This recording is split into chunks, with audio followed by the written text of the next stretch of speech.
খুব smooth career খুব কম মানুষের হয়, এটা আমি মানি এবং বিশ্বাস করি আর কি। যত বেশি আনসার্টেনিটির ভিতরে যাবেন তত বেশি আপনার লার্নিংটা হবে। যারা ভালো ভালো কাজ করছেন লাইফে তাদের দেখবেন খুবই আনসার্টেন, তারা খুবই কিন্তু জিগজ্যাগ আর কি। বিইং এ লিডার আপনার কাছে বা কি মনে হয় যে একটা টিমটাকে আসলে প্রপার ওয়েতে রান করার জন্য কোন গুণাবলীগুলো থাকা প্রয়োজন? আপনি যদি টিমকে না বোঝেন আপনি টিমকে দিবেন কি?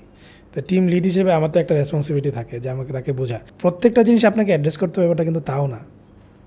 এখন বুঝতে হবে যে কাকে আপনি অ্যাড্রেস করবেন, কাকে অ্যাড্রেস করবেন, মানুষটাকে চিনতে হবে, ও টিম মেম্বারটাকে বুঝতে হবে। সকলকে এবিপি অ্যালুমনাই পডকাস্টের আজকের এই বিশেষ পর্বে স্বাগতম। আমি আবিদ নূর, আজকের পডকাস্টের হোস্ট। আজকে অতিথি হিসাবে আমাদের সাথে আছেন মিস্টার বান্না শাহ। বর্তমানে তিনি বিনিয়োগ.ioতে as a head of business financing হিসেবে দায়িত্ব পালন করছেন। এর পূর্বে তিনি শপআপের লিড বিজনেস ফাইন্যান্স এবং লিড অপারেশন ফাইন্যান্স হিসাবে কাজ করেছেন রেডেক্সের মতো কোম্পানিগুলোতে। তার নেতৃত্বে ফাইন্যান্স টিমগুলো কেবল অর্থনৈতিক প্রবাহ নিশ্চিত করেনি, বরং ব্যবসায়িক স্ট্র্যাটেজিক সিদ্ধান্ত গ্রহণে অসাধারণ অবদান রেখেছে। মিস্টার বান্না শাহের শিক্ষাগত ও পেশাগত অর্জন অত্যন্ত সমৃদ্ধ। তিনি একাডেমি অফ বিজনেস প্রফেশনালস থেকে post graduate diploma in Islamic finance and প্র্যাকটিসেসের উপরে তার পোস্ট গ্র্যাজুয়েট ডিপ্লোমাটি কমপ্লিট করেন এবং বর্তমানে তিনি অ্যালুমনাই হিসাবে কানেক্টেড রয়েছেন। আজকের আলোচনায় তিনি আমাদের সাথে শেয়ার করবেন তার লাইফ, ক্যারিয়ার জার্নি, ইসলামিক ফাইন্যান্সের প্র্যাকটিক্যাল দিক, কর্পোরেট ফাইন্যান্সে তার অভিজ্ঞতা এবং কীভাবে ইয়াং প্রফেশনালরা এই সেক্টরে নিজেদেরকে গড়ে তুলতে পারে সেই গুরুত্বপূর্ণ দিকগুলো। আসসালামু আলাইকুম মান্না ভাই, ওয়েলকাম টু দ্য শো। কেমন আছেন? ওয়ালাইকুম আসসালাম। জি আলহামদুলিল্লাহ, আপনি ভালো আছেন? আলহামদুলিল্লাহ ভাইয়া, ভালো আছে। So nice to see you ভাইয়া। চাচ্ছিলাম যে এই পডকাস্টে আপনি অ্যাজ এ গেস্ট হিসাবে আসেন এবং অনেক দিনই আসলে আপনার সাথে যোগাযোগ করার চেষ্টা করছিলাম যে আমরা কোলাবরেটলি কিছু করতে পারি কিনা। সো আমরা এখন এখানটায়। Thank you so much for coming ভাই। তো ভাইয়া একদম শুরু থেকে স্টার্ট করি, আপনার আসলে আর্লি ক্যারিয়ারটি নিয়ে যদি একটু জানাতেন আমাদেরকে, যে একদম শুরু কী ছিল আপনার, ধরেন একাডেমিকটা থেকে শুরু করে ফার্স্ট জব বা ঢাকাতে আসলে আপনার বেড়ে ওঠা, সব কিছু নিয়ে যদি একটু বলতেন। আচ্ছা, শুরুটা আমার হোম টাউন হচ্ছে শেরপুর ময়মনসিং শেরপুর। সো শেরপুরের সাথে অনেকে আবার বগুড়া শেরপুর অ্যালাইন করে ফেলে। সো এটা হচ্ছে ময়মনসিংয়ের ছোট্ট একটা জেলা শহর। সো স্কুল শেষ করি আমি শেরপুরে। 2005 সালে আমার এসএসসি, তারপরে 2007 সালে মানে এইচএসসি হয় হচ্ছে ময়মনসিং ক্যান্টন পাবলিকে। সো 2007 সালে শেষ করি আমি এসএসসি। তারপরে মেইনলি টার্গেট ছিল I wanted to be a doctor, as usual আমি সায়েন্সে ছিলাম। বাট মেডিকেলের জন্য কোচিং করি ময়মনসিংহে। তার পরবর্তীতে আসলে ময়মনসিং মেডিকেলে হয় না। আচ্ছা, মেডিকেলে না হলে যেটা হয় জেনারেলি অনেকে এগ্রিকালচার ইউনিভার্সিটিতে মুভ করতে চায় আর কি। সো ওই সময় আমি পরবর্তীতে বিভিন্ন এগ্রিকালচার ইউনিভার্সিটিতে দিই। এগ্রিকালচার ফোকাস ছিল দুইটা, একটা ছিল বাংলাদেশ এগ্রিকালচার ইউনিভার্সিটি, আর ছিল ঢাকাতে ছিল শেরেবাংলা এগ্রিকালচার ইউনিভার্সিটি। সো বাকরিতে হয় না। সো পরবর্তীতে আলহামদুলিল্লাহ শেকরিবিতে আমার চান্স হয়। সো ওই সময় শেকরিবিতে দুইটা ডিপার্টমেন্ট ছিল, একটা হচ্ছে এগ্রিকালচার আর একটা হচ্ছে এগ্রি বিজনেস। সো আমি এগ্রি বিজনেসটা চুজ করি ইন দ্যাট টাইম। সো আমার যতটুকু মনে পড়ে আমি 67th হয়েছিলাম, যতটুকু রিমাইন্ড করি আর কি। সো পরবর্তীতে 2008 সালে ভর্তি হই শেরেবাংলা এগ্রিকালচার ইউনিভার্সিটিতে। বাট আনফর্চুনেটলি বলতে পারেন, ফর্চুনেটলি বলতে পারেন, আমি আসলে এক সেমিস্টারে বেশি কন্টিনিউ করি নাই। আনফর্চুনেটলি তখন ভাবতেছিলাম এটা আনফর্চুনেট, পরবর্তীতে আমি ফর্চুনেট কীভাবে হয় সেটা আমরা পরবর্তীতে হয়তো আলোচনা করতে পারবো। সেমিস্টার ব্রেক দিয়ে ক্লোজ করে আমি আসলে জবে মুভ করি, ড্রপ আউট বলতে পারেন। 2 বছর জব করি। জব করার পরে আসলে দেখা যাচ্ছিল যে এটা রিজন ছিল বলতে পারেন, আসলে একটা চিন্তা ছিল যে ডাক্তার হইতে চাইছিলাম, ডাক্তার হইতে পারি নাই, এটা একটা রিজন ছিল। সো জব করে প্রাইভেটে ভর্তি হবো এরকম একটা ইন্টেনশন ছিল আর কি, যে প্রাইভেট মেডিকেলে কিছু যদি করা যায়। সো কিন্তু আসলে ওইটা আসলে পসিবল না, এটা আসলে আমরা বুঝে উঠতে পারিনি ইন দ্যাট টাইম, কারণ ওই সময় বয়স কত, নট মোর দেন 19-20। বাট আব্বু ফ্যামিলি থেকে অনেক সাপোর্ট ছিল, বলছিল যে তোমরা যেটা ভালো মনে করো আর কি। তো জব করার পরে পরবর্তীতে পরবর্তীতে মেডিকেল আসলে সুযোগ হয় না। পরবর্তীতে 2010 সালে নর্দার্ন ইউনিভার্সিটিতে জয়েন করি, ভর্তি হই আর কি। তো মেজর ছিল ফাইন্যান্স, যেহেতু ইন দ্যাট টাইম একটা বিবিএ ক্রেজ ছিল, সো আসলে তখন সায়েন্স থেকে মুভ করে কমার্সের দিকে মুভ করা হয় আর কি। তো বিবিএতে শেষ করলাম 2013 সালে। 13 সালে শেষ করার পরে আমি আসলে ট্রেডিশনাল চ্যানেলগুলোতে কাজ করে তখন কেমন যেন ইন্টারেস্টটা ছিল না আর কি। ট্রেডিশনাল বলতে যে অ্যাজ এ ফাইন্যান্স গ্রাজুয়েট সবাই কী করে, আমি হয়তো তথাকথিত ব্যাংকে জব করবে অথবা ফাইন্যান্সিয়াল অর্গানাইজেশনে, কিন্তু আসলে আমার ইন্টারেস্টের জায়গাতে দুইটা পয়েন্টে ছিল। একটা হচ্ছে আমার কাছে খুব বেশি লুক্রেটিভ মনে হয় না ইন দ্যাট টাইম, আর একটা হচ্ছে যে ইথিক্যাল পয়েন্ট অফ ভিউ থেকে আমার একটা কনসার্ন ছিল। সো ব্যাংকে জয়েন করি না, পরবর্তীতে আমি একটা এমএনসিতে জয়েন করি, বাট সফটওয়্যার ফার্ম। আচ্ছা আচ্ছা। যেহেতু ওই সময় আপনার একটা ফ্যামিলি ডিমান্ড ছিল, সো আমার ইন্ডাস্ট্রি ফোকাস নিয়ে আমার চিন্তা না করে তখন আমি কন্টেন্টে জয়েন করি একটা সফটওয়্যার ফার্মে, কন্টেন্ট রাইটার হিসেবে। আচ্ছা। পরবর্তীতে আফটার 2 ইয়ার্স আমার মনে হয় যে এখন একটু চিন্তা করার সময় হয়েছে কেরিয়ার নিয়ে। So in the meantime আসলে আমি বিয়ে করি 2015 সালে। সো এরপরে মনে হয় একটু কেরিয়ার ফোকাস হওয়ার চিন্তা করি আর কি। 2015 সালে যেটা হয়, নর্দার্ন ইউনিভার্সিটিতে একটা রিসার্চ সেন্টার ছিল, centre for management and development research, সেইখানে কাজ করার সুযোগ হয়। আচ্ছা, নিজের ইউনিভার্সিটিতে আমি আবার কামব্যাক করি আর কি। ওইখানে কেন আসা, ওইখানে আসার রিজন ছিল আমি আসলে একাডেমিক তখন চিন্তা করছিলাম যে আমার নোহাও, আমার সর্ট অ্যানালাইসিস করছিলাম, আমার গার্জিয়ানের সাথে কথা বলতে, গার্জিয়ান না তখন দু একজন পরিচিত ছিলেন, মেন্টর ছিলেন আমার। সো মেন্টর সাথে কথাবার্তা বলার পরে ডিসিশন এসেছে যে না। আর ইন দ্য মেন টাইম আমি কিন্তু নর্দার্ন ইউনিভার্সিটিতে সবসময় মোটামুটি ভালো রেজাল্টই করছিলাম আর কি। সো রেজাল্টটা ভালো ছিল, এই জন্য একাডেমিক লাইনে যাওয়ার চিন্তা করছিলাম। তাই আপনার সুযোগ হয় এবং আলহামদুলিল্লাহ প্রায় 2.5 বছর নর্দার্নে আমি রিসার্চ সেন্টারে কাজ করি। সো এখানে বিভিন্ন প্রজেক্টে কাজ করা হয়, বিভিন্ন পাবলিকেশনেও কাজ করা হয়। আমাদের ওখানে একটা জার্নাল ছিল, নর্দার্নের একটা নিজস্ব জার্নাল ছিল, ওখানে কাজ করা হয়েছে। তারপরে যে বিভিন্ন প্রজেক্ট ছিল, ইউনেস্কোর প্রজেক্ট ছিল, ইউনিসেফের প্রজেক্ট ছিল। তারপরে আপনার আমার মনে আছে এডুকেশন ফর অল, সবার জন্য শিক্ষা, আমরা একটা আগে করতাম, ওইটা আমরা ফাইনাল ইভ্যালুয়েশন করছিলাম, মানে কোর একটা কাজ ছিল ওই সময়। সো অনেক কাজ করার সুযোগ হয়েছে। ইন দ্যাট টাইমে আমার যিনি প্রফেসর ছিলেন, স্যারের নাম অবশ্যই নিতে হয়, মাহমুদুল আলম স্যার, ওনার কাছ থেকে অনেক শেখার সুযোগ হয় আলহামদুলিল্লাহ। তার পরবর্তীতে পাশাপাশি নর্দার্নে আসলে রিসার্চ টিচিং অ্যাসিস্ট্যান্ট হিসেবে কাজ করি। ওই সময় যেহেতু আমার সব মানে পরিচিত টিচাররা ছিলেন, আমার টার্গেটও ছিল যেহেতু টিচিং রিসার্চ এই লাইনে, সো টিচারদের সাথে টিচিং অ্যাসিস্ট্যান্ট হিসেবে কাজ করার সুযোগ হয়। যেহেতু মোটামুটি রেজাল্ট ভালো ছিল ওই সময়, আমি বিভিন্ন সময় আমার ফ্রেন্ড সার্কেলদেরকে মানে পড়ানোর সুযোগ হইতো আর কি। একাডেমিশিয়ান হওয়ার একটা ইচ্ছা ছিল? হ্যাঁ, আমি যেহেতু ওই যে স্কুল মানে কলেজ ইউনিভার্সিটি থাকতেই পরীক্ষার আগে কী হয়, সেমিস্টার ফাইনালে আগে যে সবাই মিলে একটু বসে আলোচনা করে, আড্ডা দিয়ে গ্রুপ স্টাডি হয়। সো সেইখানে আসলে আমি আসলে একটু ইনপুট দেওয়ার চেষ্টা করতাম।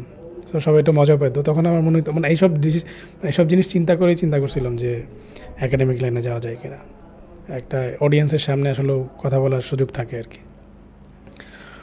2015 সালে তো জয়েন করলাম নর্দার্নে। তারপরে 2018 সালে আমি আমার কেরিয়ারে ইউটার্ন হয়। আমি আসলে একাডেমিক লাইনটা মানে একাডেমিক যে চিন্তা করছিলাম এখান থেকে বের হয়ে আসি। এটা একটা রিজন হচ্ছে আমরা 2 ভাই ছিলাম। সো সে হচ্ছে একাডেমিশিয়ান, সে এখন পিএইচডি করে এখন তার কি একটা পাবলিক ইউনিভার্সিটিতে টিচার হিসেবে আছেন। সো মানে আমার কাছে মনে হয়েছিল যে একাডেমিক কেরিয়ার গ্রো করতে চাইলে আপনাকে অবশ্যই বাইরে যেতে হবে আর কি, দেশের বাইরে যেতে হবে, রাইট? সো ওই কনসার্ন থেকে আমার না, আমাদের যেহেতু 2 ভাই একদম তো অবশ্যই থাকা উচিত। সব মিলে চিন্তা করছিলাম না, দেশের বাইরে যাওয়া যাবে না, আমি দেশে থাকবো। আর দেশের বাইরের প্রতি আমার কেন যেন ওরকম ফ্যাসিনেশন কাজ করে না। তার পরবর্তী আমার কেরিয়ার ইউটার্ন নেই, আমি স্টার্ট আপ এসএমই ইন্ডাস্ট্রিতে ফোকাস করি আর কি।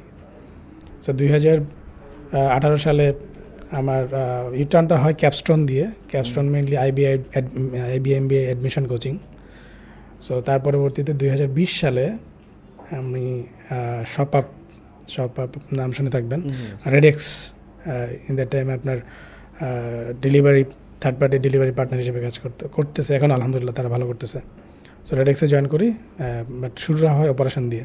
আচ্ছা আচ্ছা। বাট আমি 2022 সালে রেডেক্স থেকে আপনার আরেকটা উইং আছে মোকাম অ্যাগ্রোতে কাজ করি।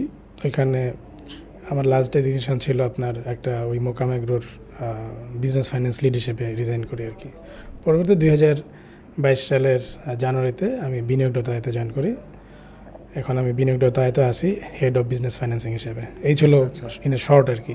শর্ট আপনার জানেন যেটা লক্ষ্য করছিলাম সেটা হচ্ছে কি আপনার ইউনিভার্সিটিতে যখন ইউনিভার্সিটি এক্সাম দেয় সবার একটা প্যাশন থাকে যে না আমি হয়তো বা ইঞ্জিনিয়ারিং সেক্টরে যেহেতু আপনি সায়েন্স ব্যাকগ্রাউন্ডের ছিলেন, তারপরে ফ্যাকাল্টি থেকে ব্যাকগ্রাউন্ড থেকে চিন্তা করে যে আমি হয়তো বা এগ্রিকালচার সেক্টরে যাব বা মেডিকেলে যাব অথবা আমি হচ্ছে ইঞ্জিনিয়ারিং সেক্টরে মুভ করবো। তারপর প্যাশনে যে আপনি ফার্স্টেই ক্লিয়ার করছিলেন যে আপনি ডাক্তার হতে যাচ্ছিলেন, হতে পারেননি।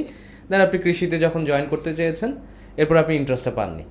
আফটার দ্যাট আপনি জবে গেলেন, আবার মেডিকেলের জন্য ট্রাই করলেন, আপনার প্যাশনটা যখন ক্যাপচার করতে পারলেন না, দেন আপনি আবার একদম ফুললি শিফট করে বিবিএতে আসলেন, আবার ফাইন্যান্স চুজ করলেন। মানে খুবই দেখা যাচ্ছে যে একবার আপস অ্যান্ড ডাউন যাচ্ছে। আবার বিবিএ থেকে শুরু করে আবার একাডেমিশিয়ান হওয়ার প্ল্যান ছিল, সেখান থেকে আবার ড্রপ করে ফাইন্যান্স ব্যাকগ্রাউন্ডে জব করছেন। মানে সব সময় আপনার একটা পারপাস নিয়ে আপনি একটু মানে হয়তো বা সিচুয়েশনের শিকার হয়েছেন, অথবা আপনি সেই আপনার যে পারফেক্ট যে গোলটা সেটা সেট করতে পারেননি। বাট এইটা আসলে আপনাকে কিভাবে ইম্প্যাক্ট করেছে আপনার লাইফে, যে গোল সেট করতে না পাওয়া নাকি আপনার কমফোর্ট জোন থেকে আপনি বের হতে পারেননি, কোনটা বেশি আপনাকে? এটা আসলে বের হইতে পারি না ব্যাপারটা তা না। আচ্ছা, আমি ব্যাপারটা যেটা চিন্তা করি, আপনার তো আসলে চেষ্টা চালাই যেতে হবে আর কি। সো দ্যাট মিনস একটা জিনিস অ্যাচিভ না হইলে পরেরটাতে যাওয়া যাবে না, এটা তো কোনো শর্ত নেই, রাইট? সো আপনি যদি ইয়েতে আমার আর্লি স্টেজে চিন্তা করি, আর্লি স্টেজ বলতে আমার তো আসলে বয়সও বেশি হয়নি। সো আর্লি স্টেজ মানে কেরিয়ারের যদি আমরা 12 বছর জানি, প্রায় তো বেশি হয়ে যাবে। জবের আমার প্রায় 12 বছর হয়ে গেছে অলরেডি, আলহামদুলিল্লাহ, এক যুগ বলা যায়।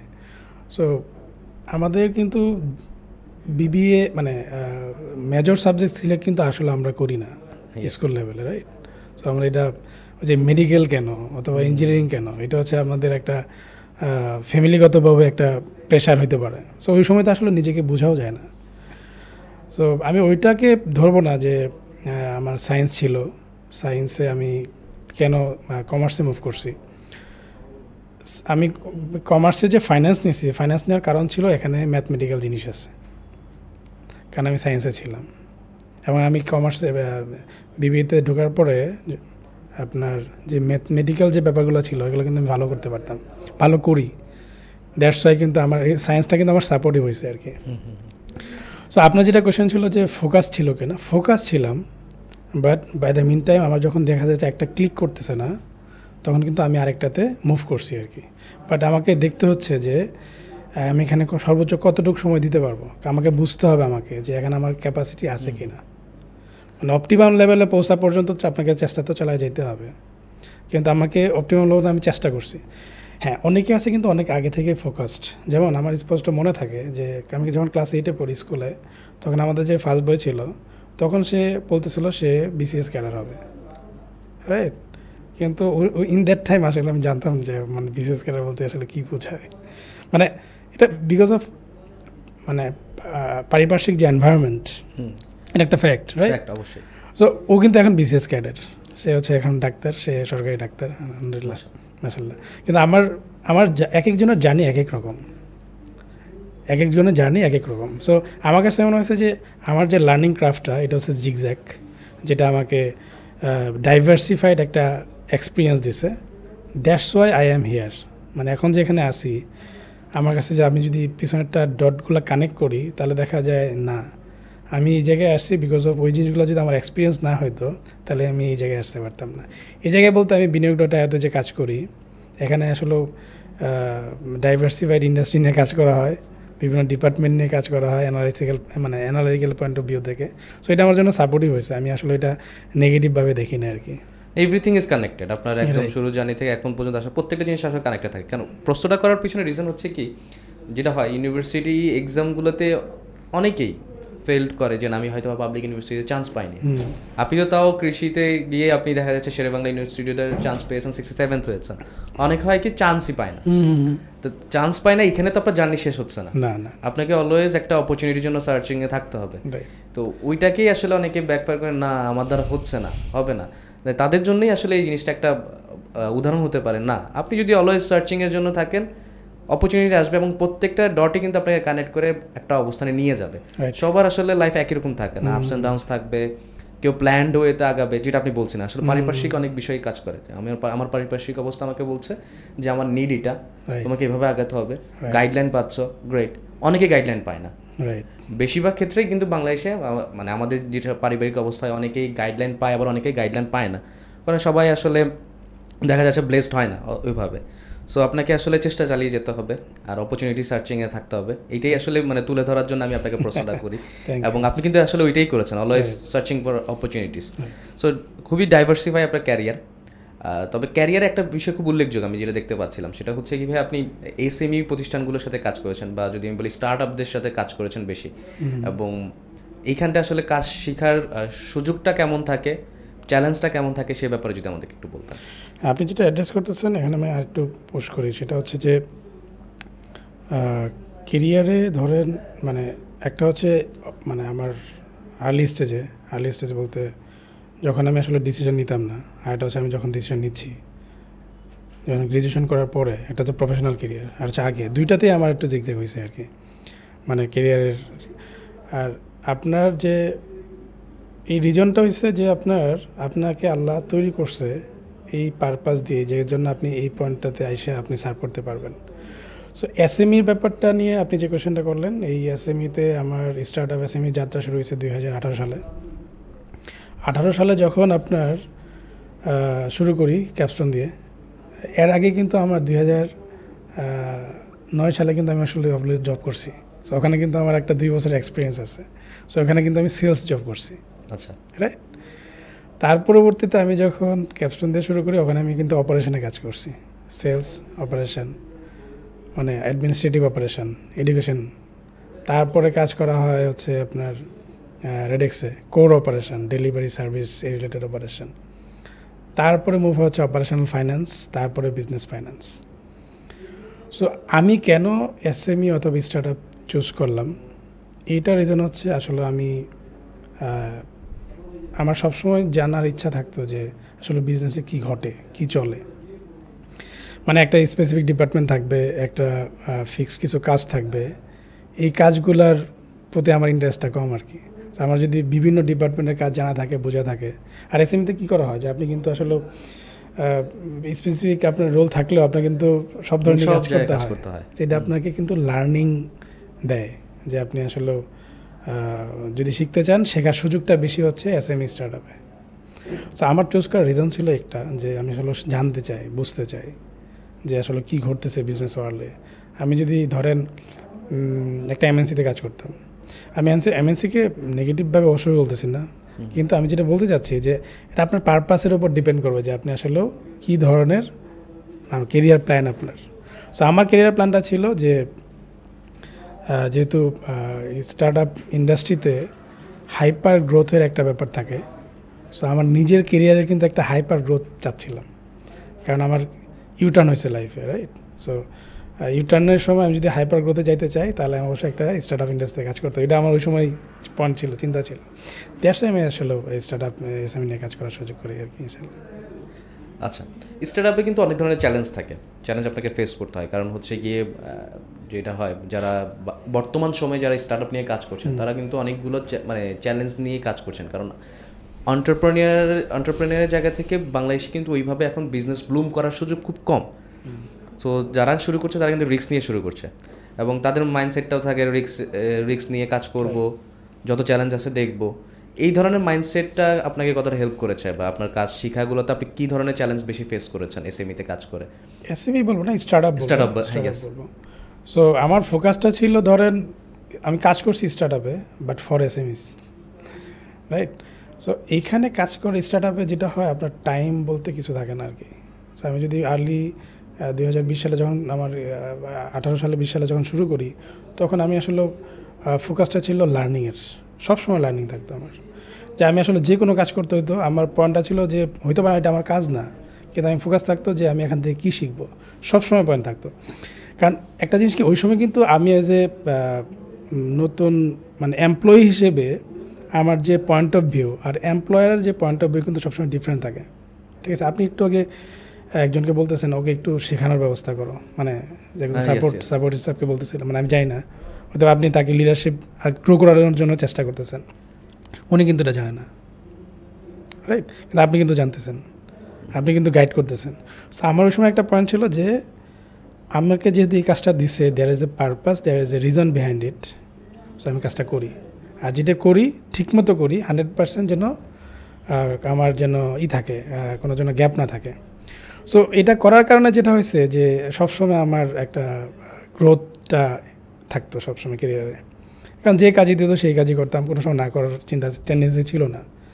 কারণ টেন্ডেন্সি ছিল না বলতে আমি নিজে না বুঝতে পারলো হোয়াট ইজ দ্য রিজন, বা দেয়ার ইজ এ রিজন, ঠিক আছে। সো যে জন্য আমার যেটা হয়েছে কি, সে নতুন নতুন ডাইভার্সিফাইড কাজ দিছে, যেটা আমার জন্য কি হয়েছে, আমার কেরিয়ার গ্রোথের জন্য হেল্পফুল হয়েছে আর কি। শেখার জায়গাটা ছিল, পাশাপাশি হচ্ছে ইন্টেনশন ছিল সবসময়, যে আমার ইন্টেনশন ছিল যে আমি শিখতে চাই, জানতে চাই, বুঝতে চাই, সো এটা কী হচ্ছে, কেন হচ্ছে, দিলেও বাদ করে ফেললাম, বাট আমি নিজে নিজে চিন্তা করলাম যে না ওই কাজটা কেন দিচ্ছে, আমি বোঝার চেষ্টা করতাম, মানে বিহাইন্ড দ্য সিনে কী চলতেছে এটা বোঝার চেষ্টা করতাম। সবসময় বুঝতে পারতাম না, কিন্তু কিছুদিন পরে বুঝতে পারতাম, আচ্ছা এই কারণে মনে দিচ্ছে, এই জন্য তাহলে আমি এই কাজটা হয়েছে। সো চ্যালেঞ্জের জায়গা যদি আপনি যেটা বললেন যে চ্যালেঞ্জের জায়গা অনেক, আপনার টাইমিং তো অনেক চ্যালেঞ্জ ছিল। আর ওই সময় আসলে আমাদের শপে যখন কাজ করতাম আমাদের 6টা মোটো ছিল। সো 6টার ভিতরে একটা ছিল যে 6টা মোটো, হ্যাঁ যতটুকু মনে পড়ে, একটা ছিল পেস ওভার পারফেকশন। সো যেহেতু স্টার্ট আপ হচ্ছে কি মুভ করতে হবে বেশি, আপনাকে ফাস্ট মুভ করতে হবে, পারফেকশনের দরকার নেই, আপনি কাজ করে যান, কাজ চালায় যান। ওদের একটা মোটোই ছিল আপনি কাজ করেন, ভুল হবেই, 100% হবে না, কারণ স্টার্ট আপ মানে সব কিছু কিন্তু কি রেডি না, আপনাকে অনেক কিছু তৈরি করতে হচ্ছে। হাইপার গ্রোথের কথা খুব চিন্তা করেন, হ্যাঁ মানে সব কিছুতেই আপনি অপারেশন কোনো এসওপি নাই, আপনাকে এসওপি ডেভেলপ করতে হচ্ছে। এই কাজটা আসলে ছিলই না, এক্সিস্টেন্সই ছিল না। হয়তো পারে কালকে একটা প্রজেক্ট নতুন আসছে, মানে গতকালকে আলোচনা হয়েছে, আজকে এক্সিকিউট করা শুরু করে দিচ্ছে, যেটা আমি হতে পারে গতকালকে আমি অ্যালাইন ছিলাম না, ঘুম থেকে ওঠার পরে সকালে মিটিং এসে দেখছি যে এটা আমার জন্য অ্যাসাইন করা হয়েছে। সো এরকম অনেক ধরনের কাজ, every is a new challenge. এবং হ্যাঁ মানে আপনার প্রতিদিনই একটা মানে একটা দৌড়ের উপর আর কি, যে কালকে মনে হয় নতুন একটা চ্যালেঞ্জ আসবে, এরপর মনে হয় নতুন একটা চ্যালেঞ্জ আসবে, এরকম থাকতো আর কি। সো এটা একটা সুবিধা ছিল যে টিমের সবাই যদি একই মেন্টালিটি থাকে তাহলে আসলে এটার জন্য কোনো চ্যালেঞ্জ মনে হতো না আর কি। তো স্টার্ট আপে যেটা হয় ওই ধরনের ভ্যালুজ যারা আছে তারা সবাই তো একসাথে কাজ করতো, কোনো চ্যালেঞ্জ মনে হতো না, সবাই একসাথেই সবাই একটা ভিশনের কাজ করা ছিল। এটা আসলে খুব দেখা যায় যে কি আপনি যেই কোনো টিমেই কাজ করেন না কেন, আপনার টিম যদি অ্যালাইন থাকে যে আমরা এই কাজটা করে মজা পাচ্ছি এবং আমরা এই কাজে অ্যালাইন আছি, আমরা যা কিছু হবে আমরা একসাথে দেখবো, তাহলে কিন্তু আপনার কাজের জায়গাটাও খুবই মজার হয়ে যায়। পাশাপাশি হচ্ছে আপনি যে গোলটা নিয়ে সেট করছেন সেই গোলে দিয়ে কিন্তু আপনি অনেকাংশে আগিয়ে যান। So it's a great opportunity to work on a start up. এবং এখানে আসলে শুরু থেকে বলা যায় যে একদম জিরো থেকে স্টার্ট করা যায়, আপনার ক্যারিয়ারে হোক বা যে কোনো কাজেরই।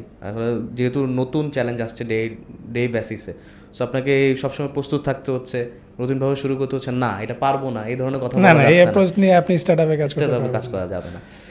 মানে এই কাজ করা তো যাবেই না, এটা যদি এরকম মেন্টালিটি আপনি টিকতে পারবেন না, আপনি ওখানে টিকতে পারবেন না। আপনি কিছুদিন পরে বলবো যে ভাই আমার এখানে দরকার নেই।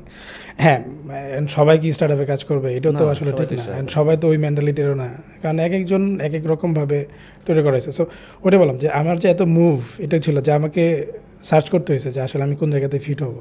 যখন ফিট হয়েছি তখন হয়তো আবার এখান থেকে আমি লং টার্ম চিন্তা করতে পারতেছিলাম আর কি। আরেকটা ব্যাপার হচ্ছে যে স্টার্ট আপে চ্যালেঞ্জ বলার ভিতরে যে চ্যালেঞ্জগুলো পরে যদি আমার যে টিম থাকেন, বস থাকেন, মানে সিনিয়র যে থাকেন, সে যদি সাপোর্টিভ হয় এটা আসলেও কিছুই না, মানে নাথিং এলস। আমি যদি আমার জার্নিতে চিন্তা করি, আমি যখন স্টার্ট আপে ছিলাম তখন যিনি যারা ছিলেন, আমি যখন অপারেশনে ছিলাম তখন আমি সবসময় যে জায়গাতে যাইতাম আমি মাথায় 2-3 জনের মানে মানুষকে মাথায় রাখতাম যে এই মানুষের কথা আমি শুনবো, কারণ আমি দেখতাম আসলে কার কথা শোনা যায়। কারণ সবার বস তো 2-3 জনই থাকতে পারে, থাকে না অনেক সময়, কিন্তু আমি ফিক্স কিছু মানুষকে মাথায় অ্যাসাইন করে রাখতাম যে না ইনি মানে মেন্টর বলবো না, কিন্তু ওই জায়গাতে আমার জন্য ভালো হবে, আমার কেরিয়ারের জন্য গ্রোথ হবে এবং ইন্সপিরেশনের জায়গাটা ছিল। ইনপুট দিতে পারবে, উনি আমার কেরিয়ারের জন্য ইনপুট দিতে পারে, কাজ শিখাইতে পারে, এরকম লোককে আমি সেট করে রাখতাম মাথায়। তো আমি প্রত্যেকটা জার্নিতে আমি যদি নর্দার্ন ইউনিভার্সিটি বলেন, তারপরে ক্যাপস্টোন বলেন, তারপর হচ্ছে রেডেক্স বলেন, তারপরে মোকাম বলেন, তারপর হচ্ছে বিনিয়োগ.আই বলেন, সব জায়গাতে কিন্তু আমার 2 একজন করে নাম এখন আমি মাথায় আছে যে নাম বলে দিতে পারবো, যে এর কাছ থেকে ফিক্স করে ফেলতাম যে কোনো সমস্যা হলে তার কাছে যেতাম। আমি যদি নর্দার্ন ইউনিভার্সিটির কথা বলি আমার মাহমুদুল আলম স্যারের কথা বলবো। আমি যদি ধরেন ক্যাপস্টোনের কথা বলি, আমার যে 2 ফাউন্ডার শাহরিয়ার ভাই, সাদিব ভাই আর হচ্ছে তাজুল ভাই, সিইও ছিলেন, ওনাদের কাছে আমি সবসময় শেখার চেষ্টা করছি। যখন রেডেক্সে ছিলাম, রেডেক্সে যখন অপারেশনে ছিলাম, তখন রোকন ভাই ছিল আর রাহুল ভাই ছিলেন, তার কাছে আমি শেখার চেষ্টা করছি। তারপরে আমি যখন ধরেন রেডেক্সের আরেকটা ডিপার্টমেন্ট, নতুন ডিপার্টমেন্টের দায়িত্ব ছিল, তখন আমি সোহাগ ভাই আর হচ্ছে ইফতেখার ভাই নামে একজন ছিলেন, তাদের কাছ থেকে শেখার চেষ্টা করছি। যখন আমি মুভ করে আসছি এখন বিনিয়োগে, এখন যারা আছেন তারা কিন্তু ইয়াং ট্যালেন্ট, ওনার কাছ থেকে আলহামদুলিল্লাহ শিখতেছি। সবচেয়ে বিনিয়োগ.আইতে সবচেয়ে শেখার জায়গা হচ্ছে আমি এখন আমার যারা এসএমই ওনার যারা আছে তাদের কাছ থেকে আমি শিখতেছি বলা যায়। সো আমি ফিক্স করি যে কোনো জায়গাতে যাচ্ছি, এখান থেকে আমার কোথেকে কার কাছ থেকে আমি শিখবো, কার কাছ থেকে জানবো, ওটা ফিক্স মাইন্ডসেট নিয়েই যাই, অথবা যায় তৈরি করি আর কি। তাহলে যেটা হয় কি আপনার লার্নিংটা বন্ধ থাকে না, কারণ আপনি যে জায়গায় যাচ্ছেন আপনি হয়তো নতুন, তারা তো নতুন না, তারা তো আপনার চেয়ে সিনিয়র, মানে কি তারাও তো এক্সপিরিয়েন্সড।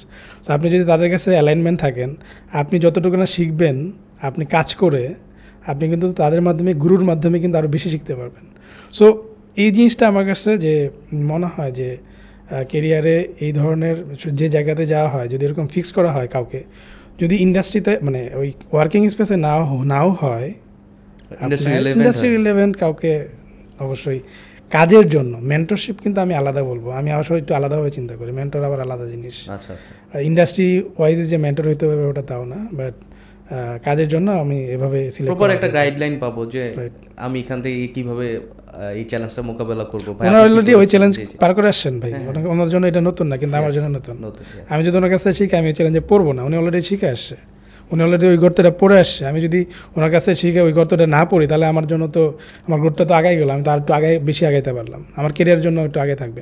সো এই জন্য ওই ওনাদের সাথে সবসময় কানেক্টেড থাকা আর কি খুব বেশি। এটা কিন্তু একটা চমৎকার পয়েন্ট, যেমন মানে আপনি তার কাছেই জানতে যান যে অলরেডি এই জিনিসগুলো জেনে ফেলেছে বা অলরেডি এই কাজগুলো করে ফেলেছে, তখন আপনি কিন্তু একটা প্রপার গাইডলাইন পাবেন। কিন্তু আপনি এমন জায়গায় নক করছেন যেখানটা আসলে ওই ব্যক্তিটা আসলে আপনার ওই কাজটা করেও নি, জানেও না, কিন্তু আপনি নক করছেন, আপনি তখন প্রপার আনসারটা পাবেন না, তখন আপনার আর ওনার ভিতরে একটা ক্ল্যাশ হওয়ার একটা পসিবিলিটি থাকে, যেটা বেশিরভাগ ক্ষেত্রে হয় যে আমি আসলে কার থেকে শিখবো, কার থেকে গাইডলাইন নিব, কর্পোরেটে বলেন বা যে কোনো সেক্টরে, আপনার এই জায়গাটাই মানুষ খুব বেশি দ্বিধাবোধ করে যে আমার আসলে কার কাছে জানা উচিত। এটাই ট্রু যে আপনি ওই ব্যক্তির কাছে যান যে জানে, এবং এটা একটা মানে নট অনলি জানে ভাই, আরেকটা ব্যাপার হচ্ছে উনি যদি আপনাকে জানাইতে না চায় তাহলে তো আরেক ব্যাপার। সাপোজ আমি আপনাকে শিখতে চাই, আপনি আপনাকে শিখাচ্ছেন না, তাহলে আমি আপনার কাছে যাব না। সো ব্যাপারটা হচ্ছে আমি শিখতে চাই, আমি লার্নার আর আপনি হচ্ছে টিচার, এইভাবে যদি চিন্তা করেন, দুজনে তো আমাকে নিতে হবে, আপনাকে দিতে হবে। আপনি যদি না দেন আমি তো আপনার কাছে শিখতে পারবো না। সো এইসব ওরকম মানে ঠিক করার ক্ষেত্রেও কিছু ক্রাইটেরিয়া আছে। সো এইটা ওয়ান অফ দ্য ক্রাইটেরিয়া, যে যিনি নিচ্ছেন এবং যিনি দিচ্ছেন তাদের ভিতরে যে আন্ডারস্ট্যান্ডিংটা, এটা একটু ঠিক থাকতে হবে আর কি। ওকে, দ্যাটস গ্রেট। যেহেতু লার্নিংয়ে আছি ভাই, আপনি লার্নিংয়ের কথা বলছিলেন, সো লার্নিং থেকে আসি সরাসরি। আপনি আমাদের একজন alumni, post graduate diploma in Islamic banking and ফাইন্যান্সের আপনি ফার্স্ট ব্যাচেরই একজন পার্টিসিপেন্ট ছিলেন। সো ভাইয়া, জেনারেল ফাইন্যান্স থেকে মুভ করে ইসলামিক ফাইন্যান্সে কেন আসা, বা ইসলামিক ফাইন্যান্স সম্বন্ধে আপনি কেন জানতে চাচ্ছিলেন, আর আমরাও বা আপনাকে এই জার্নিতে কতটুকু হেল্প করতে পেরেছি সেই ব্যাপারে যদি কিছু জানাতেন। Right, thanks. এটা আসলে আমি অনেক দিন ধরে বলতে চাই, সেটা হচ্ছে যে আমার ক্যারিয়ারে কিন্তু দেখেন 2018 সালে আমি মুভ করতেছি কোথা থেকে, আমার ইউটার্ন নিয়ে ক্যারিয়ার ইন্ডাস্ট্রি স্টার্ট আপ এসএমইতে যাই আর কি। সো 2000 যখন আমি এই ট্রানজিশনে ছিলাম যে আমি কি করব, তখন কিন্তু আমি ডিসিশন নিয়েছিলাম যে আমি একটা অল্টারনেটিভ কিছু ইন্ডাস্ট্রিতে কাজ করবো, অল্টারনেটিভ ফাইন্যান্সিং নিয়ে কাজ করব। রেগুলার ট্রেডিশনাল ফাইন্যান্সিং আমার জন্য একটা কনভেনশনাল যে ফাইন্যান্স এটা আমার জন্য আসলে ইথিক্যাল পয়েন্ট অফ ভিউ থেকে ওকে না। আর ব্যাংকে যে ইসলামী ব্যাংকগুলো আছে এখানে আমার কাজ করার ইন্টারেস্টটা তখন ছিল না আর কি। কী করা যায়, তখন আমি ট্রেডিশনাল ফাইন্যান্স তো ধরেন একাডেমিকভাবে আমি শিখছি, ইসলামী ফাইন্যান্সের আমাদের মনে হয় একটা না দুইটা স্লাইড ছিল আমার যতটুকু মনে পড়ে, যে লাস্ট সেমিস্টার অথবা লাস্ট সেমিস্টারের আগের সেমিস্টার যে আমাদেরকে ইসলামিক ফাইন্যান্সের ব্যাপারে টিচারকে আমাদেরকে শিখাইছিল। কিন্তু Islamic finance the huge thing, আর ইথিক্যাল পয়েন্ট অফ ভিউ থেকে তো আমরা নিজেরা একটু ঘাটাঘাটি করতাম আর কি। সো যখন আমি চিন্তা করেছি না আমি 2019 সালে লাস্টের দিকে আই ওয়াজ লুকিং ফর যে ইসলামিক ফাইন্যান্স একটু আরও ডিপ ডাইভ করা দরকার। যখন আমি নিজের আরও খুঁজতেছি যে কী করা যায়, তখন আমি এবিপির সুযোগ পাই, এবিপি জানতে পারি যে এরা পিজিডি করতেছে ইসলামিক ফাইন্যান্সের উপর। তখন নাম ছিল IFP, Islamic finance practices, right. So তখন যখন আমি আসার পরে ওই সময় তো আসলে আমার কোনো প্র্যাকটিক্যাল এক্সপিরিয়েন্স ছিল না, সব থিওরিটিক্যাল। আর এখন যখন কানেক্ট করার চেষ্টা করি, ইট ওয়াজ গ্রেট থিং যে that was the best decision I have ever taken for my career, মানে ইসলামিক ফাইন্যান্স কেরিয়ার। এটা আমার জন্য খুব বেশি পুশ করছে আলহামদুলিল্লাহ। আমি এটা অকপটে স্বীকার করবো। বিকজ অফ রিজন কি, মানে আমার পারপাসটাও সার্ভ করছে। আর আমি এখানে যারা মানে এবিপি থেকে যে সাপোর্টটা ছিল এটা ওয়াজ মানে রিয়েলি অ্যামেজিং আর কি। যেহেতু আমরা ফার্স্ট বেজের স্টুডেন্ট ছিলাম, আমরা কিন্তু অনেক এক্সপিরিয়েন্সের ভিতর দিয়ে গেছি। সো বিকজ অফ অনেক কিছুই সেটেল ছিল না, সবাই নতুন ছিল, বাট ওখানে আমার রিসোর্সগুলো ছিল অসাধারণ আর কি। আমার যতটুকু মনে আছে যে আমি এখনও ইসলামিক ফাইন্যান্সের যাকে আমি তো সবসময় এই যে গুরু শিষ্যের একটা ব্যাপার চিন্তা করি আর কি, আবদুল্লাহ মাসুম উস্তাদ, উনি ক্লাস নিতেন সবসময়, সবচেয়ে বেশি ক্লাস নিয়েছেন আলহামদুলিল্লাহ। ওনার ক্লাসগুলোর পর থেকে আমার আসলে ইসলামিক ফাইন্যান্সের প্রতি আরও বেশি কাজ করার ইন্টারেস্ট আরও বাইরে যায় আর কি, মানে পারপাসটা আরও বেশি স্ট্রং হয়। আমি আসছি কিন্তু ধরেন পারপাসটা খোঁজার জন্য, কিন্তু আসার পরে আমি আসলে কনভিন্সড হয়েছি এবিপিতে আসার পরে ইসলামিক ফাইন্যান্সে কিছু করা যায় কিনা, আরও কীভাবে করা যায়। তারপরে মেজবা ভাই ছিলেন, মানে হচ্ছে মালয়েশিয়ান যে ইসরাতে রিসার্চার, তারপরে আরও অনেক ইন্ডাস্ট্রি এক্সপার্ট ছিলেন, তাদের কাছে আমি বুঝতে পারছি আসলে কী জিনিস। তার পরবর্তীতে আপনার যখন যখন প্র্যাকটিস করতেছি তখন কানেক্ট যখন করতে পারি আসলে খুব মজা লাগে আর কি, যে না এটা আসলে থিওরিটিক্যাল না, যে প্র্যাকটিক্যাল থিং আর কি। সো আমার ক্যারিয়ারে যদি বলি নিউটনের জন্য সবচেয়ে বেশি ইফেক্টিভ কাজ করছে হচ্ছে এবিপি। থ্যাঙ্কস এর জন্য অবশ্যই আলহামদুলিল্লাহ। থ্যাঙ্কস টু ইউ আমাদের সাথে এই জার্নিতে থাকার জন্য, এবং যেহেতু আসলে এটা আপনার পারপাস সেট করতে হেল্প করেছে। সো অবশ্যই মানে লার্নিংয়ের ভিতরে থাকলে দেখা যায় যে আপনি আপনার গোলের প্রতি যে এগিয়ে যাওয়ার যে বিষয়টা সেটা আসলে আপনাকে অলওয়েজ হেল্প করে। সো অবশ্যই প্রত্যেকটা বিষয় কানেক্টেড এখানটায়, আপনার ইন্টারেস্ট পাশাপাশি আমাদের সার্ভিস আমরা ট্রাই করেছি, আপনিও আপনার বেস্টটা দিয়ে সেটা বুঝে নিয়েছেন। তো যেহেতু ফাইন্যান্সে আছি এই ক্ষেত্রে আপনি আপনার ব্যাচেলারটা আসলে ফাইন্যান্সে শেষ করেন, এবং বর্তমানেও কিন্তু আপনি ফাইন্যান্স ইন্ডাস্ট্রিতে আছেন এবং কাজ করছেন বিনিয়োগ.ioর সাথে। তো বিনিয়োগ.io মূলত ইনভেস্টমেন্ট অর্গানাইজেশন যারা আসলে ক্রাউড ফান্ডিং নিয়েও কাজ করছে। তো ওনাদের অপারেশনটা যদি একটু বুঝিয়ে বলতেন, কারণ এই ব্যাপার নিয়ে মানুষের অনেক ইন্টারেস্ট আছে, অনেকেই আসলে বিজনেস স্টার্ট করতে চায়। সো এখানটায় আপনাদের রোলটা কী থাকে যদি? আচ্ছা, বিনিয়োগ.io একটা ইনভেস্টমেন্ট প্ল্যাটফর্ম বলতে আপনি আরোভাবে যদি বললেন যে ক্রাউড ফান্ডিং প্ল্যাটফর্ম। সো আমরা যেটা করি যে বিজনেসেস যারা আছেন, এসএমই বিজনেসেস, তারা আমাদের কাছে আসে ফর ফাইন্যান্সিং, আর ইনভেস্টররা যারা আসে তারা করতে আসে ইনভেস্টমেন্ট। সো আমরা আসলে দুই পার্টিকে কানেক্ট করে দিচ্ছি। সো আপনি যদি বলেন যে we are connecting the investors and businesses. So আমরা যেভাবে কাজ করি, বিজনেস যখন আমাদের কাছে অ্যাপ্লিকেশান করে আমরা তাদেরকে অ্যাসেস করি যে এই বিজনেসে ইনভেস্ট করা যাবে কিনা, আচ্ছা ইনভেস্টেবল কিনা, রিস্ক অ্যাসেসমেন্ট যেটা, রাইট, ডিউ ডিলিজেন্স করি আর কি আমরা। করার পরে যদি ওটা ওকে থাকে, এটা আরও প্রসেস আছে, লং প্রসেস। করার পরে আমরা আমাদের প্ল্যাটফর্ম এটা হচ্ছে প্রেজেন্ট করি, this business is looking for this amount of fund. So তারা এই পরিমাণ প্রফিট দিতে যাচ্ছে, আপনারা ইনভেস্ট করতে চান কিনা।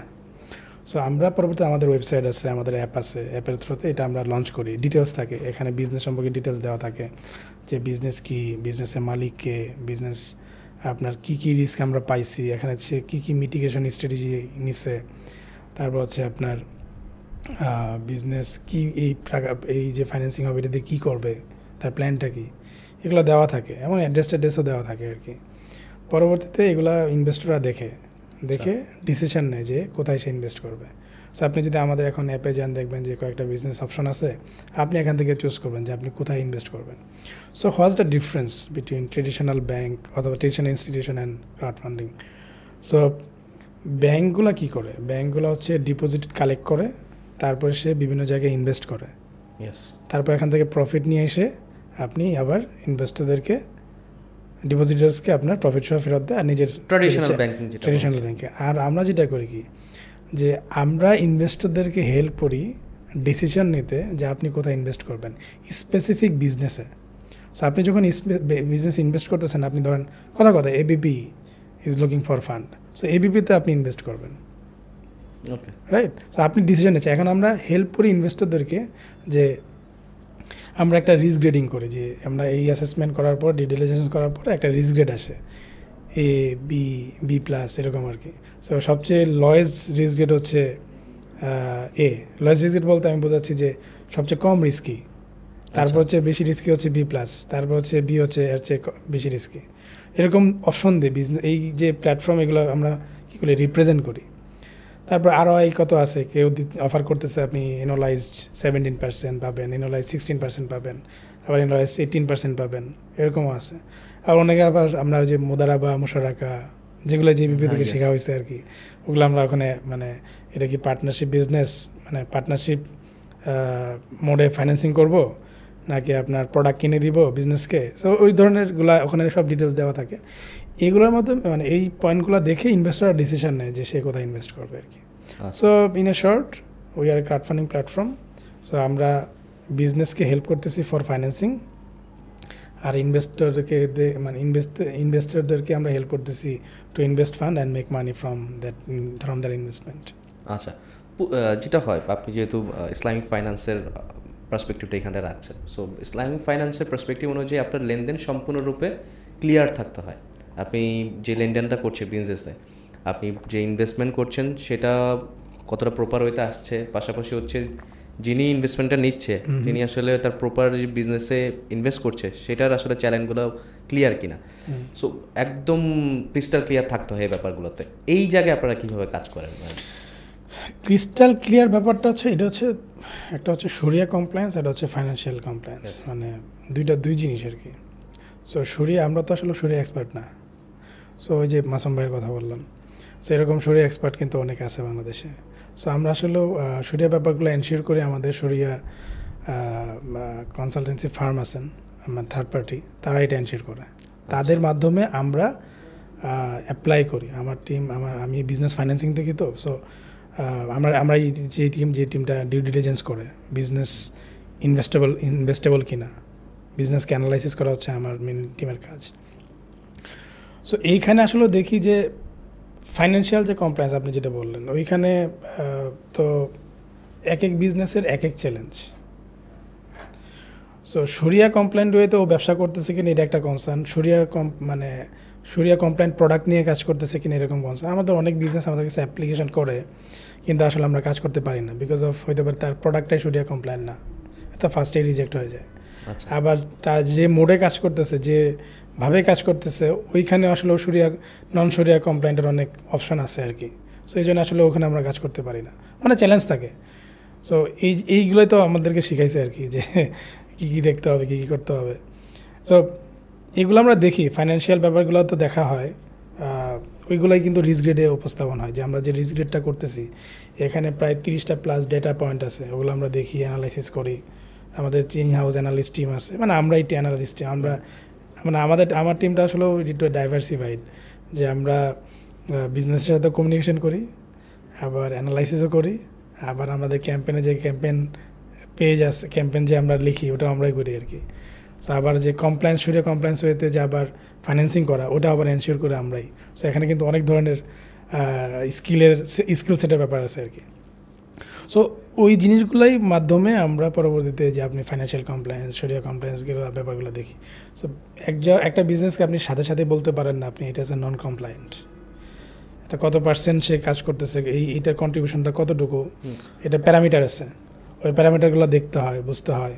আর আমরা যদি কোনো চ্যালেঞ্জই মনে করি, আমরা যে শরিয়া গাইডলাইন যারা আছে, যারা অডিটর আছে তাদের কাছে আলোচনা করি, তারপরে তারা পরবর্তী একটা পরামর্শ আসে, ওখান থেকে আমরা পরবর্তীতে বিজনেসকে এডুকেট করি, বোঝানোর চেষ্টা করি। যদি কোনো চ্যালেঞ্জ থাকে, চ্যালেঞ্জ অ্যাড্রেস করি। আর যদি মনে হয় যে এখানে আসলে কাজ করার সুযোগ নাই, আমরা সরাসরি বলে দিই যে এখানে কাজ করতে পারবো না। আর যদি মনে করেন যে এই পয়েন্টটা একটু আপনি যদি ঠিক করেন তাহলে আবার কাজ করার সুযোগ থাকবে, ওগুলো আমরা পরবর্তীতে ইনফর্ম করে দিই বিজনেসকে। প্রপার অ্যানালাইসিস এবং প্রপার পেপার ওয়ার্কের পরেই আসলে আপনারা হ্যাঁ, মানে ডিপ ডাইভ যদি করতে চান এখানে তো টেকনিক্যাল অনেক কথাবার্তা আসতে পারে। সো আমি যদি ইগনোর করি ওগুলো, আসলে প্রত্যেকটা বিজনেসকে আলাদাভাবে অ্যানালাইসিস করে শরিয়া কমপ্লায়েন্ট এবং হচ্ছে ফাইন্যান্সিয়াল কমপ্লায়েন্সটা দেখে তারপর আমরা এখানে ফাইন্যান্সিং করার চেষ্টা করি। সো তাহলে আমরা বলতেই পারি যারা আসলে এই মুহূর্তে তাদের বিজনেস নিয়ে প্ল্যান করছে যে না আমার ইনভেস্টমেন্টের প্রয়োজন, তো বিনিয়োগ.io could be a great option. So আপনারা যারা আসলে প্ল্যান করছেন যে আপনার বিজনেসে ইনভেস্টমেন্ট প্রয়োজন, অথবা আপনি চাচ্ছেন আপনার যে বিজনেস রয়েছে সেটার থ্রুতে অন্য কোনো বিজনেসে ইনভেস্ট করার, সো বিনিয়োগ.ioতে আপনারা ইনভেস্ট করতে পারেন। এবং যেহেতু শরিয়া রেসপেক্টে করা, সো হালাল হারামের জায়গাটা থেকে আপনি নিশ্চিত থাকতে পারছেন। সো ভাইয়া, যেটা বলছিলাম যে এত লাইক আপনার 12 ইয়ার্স অফ ক্যারিয়ার্সে আপনি লার্নিংয়ের ভিতরে ছিলেন, আপস অ্যান্ড ডাউনসের ভিতরে ছিলেন, নাও একটা লিডিং পজিশনে আছেন। আলহামদুলিল্লাহ। সো দেখা যাচ্ছে 12 বছরে অনেকে ক্যারিয়ার, অনেকে আবার লিডিং পজিশনে পৌঁছাতে পারে না। অনেকেই বাংলাদেশের পার্সপেক্টিভে যদি বলি 20-25 ইয়ার্স এক্সপিরিয়েন্স হলে দেন যে হচ্ছে কি একটা লিডিং পজিশনে থাকে অনেকে। সো এই জার্নিটাতে আপনার কাছে সবচেয়ে বড় চ্যালেঞ্জ আপনি এখন পর্যন্ত কি ফেস করেছেন, এবং বিইং এ লিডার আপনার কাছে কি মনে হয় যে একটা টিমটাকে আসলে প্রপার হইতে রান করার জন্য কোন গুণাবলীগুলো থাকা প্রয়োজন? প্রথমে যে চ্যালেঞ্জটার কথা বললেন, টিমের ব্যাপারটা আমরা একটু পরে আসি। চ্যালেঞ্জের ব্যাপারটা আমি আসলে এই জার্নিতে সবচেয়ে বেশি জিনিসটা চিন্তা করছি এটা হচ্ছে মেন্টরশিপ। কারণ আমি সবসময় মাথায় রাখতাম যে আসলে অনেকে ফিক্সড একটা গোলে যায়, আমার তো আসলে ফিক্সড গোল না, আমার চেঞ্জ হয়েছে টাইম বাই টাইম।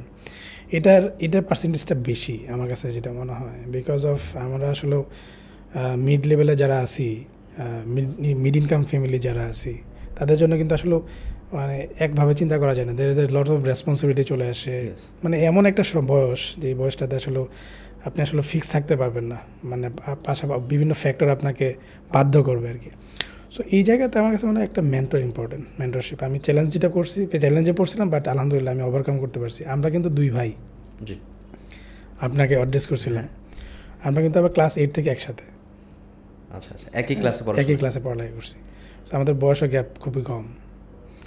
ও কিন্তু ধরেন এখন ইউনিভার্সিটির টিচার, কিন্তু যে কোনো ডিসকাশনে আমি মেন্টরশিপ হিসেবে তাকে মানি। আমি বলে দিচ্ছি কথাটা, এটা সহজ হয়, মানে কারণ মানে কেন বলছি, এটার একটা পারপাস হচ্ছে যে আপনাকে জানে, ও যদি আপনার মেন্টর হয় তাহলে কিন্তু আপনার জন্য রাস্তাটা অনেক সহজ। আমার অ্যালাইনমেন্টটা এখানে শুধুমাত্র প্রফেশনাল না, এখানে পার্সোনালও, যেহেতু মানে অ্যাজ এ ভাই হিসেবে সে আমাকে আরও সুন্দর করে গাইড করতে পারছে আর কি, মানে মেন্টরশিপ হিসেবে জানা থাকার কারণে সহজ হয়েছে। প্রত্যেকটা চ্যালেঞ্জ আমরা আলোচনা করতাম, মানে ও জানে না যে আমি তাকে এইভাবে চিন্তা করি, আবার সেও মনে হয় আমার সাথে আলোচনা করে, বিকজ অফ তার যে ক্যারিয়ারের জার্নি, সেখানে কিন্তু আমি আবার প্রত্যেকটা জায়গায় অ্যালাইন্ড আছি।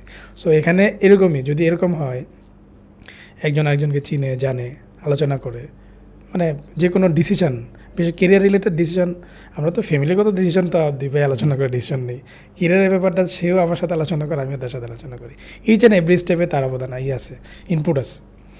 সো চ্যালেঞ্জগুলোতে আমি সবসময় অ্যাড্রেস করতাম, আর এটাকে আমি কোনো সময় মানে নেগেটিভভাবে দেখলেও আমার মেন্টর অনেক হেল্প করছে যে এটাকে পজিটিভভাবে দেখার জন্য।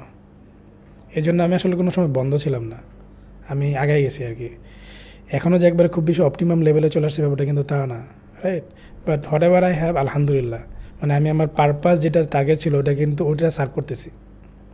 এটা কিন্তু নাও হইতে পারতো, জার্নিটা কিন্তু আরও বেশি, যেহেতু অনেক বেশি চ্যালেঞ্জ ছিল, আপনি কিন্তু অন্য দিকেও চলে যেতে পারতেন, কেরিয়ার ফোকাস না হয়ে আপনি কিন্তু অন্যভাবে, এখনও যে সামনে কী হবে ওই ডোন্ট নো, আনসার্টেনিটি আসলেও তো আমি এটা বিলিভ করি আর কি, আনসার্টেনিটি কখন মানুষকে কোন দিকে নিয়ে যায় আমি জানি না।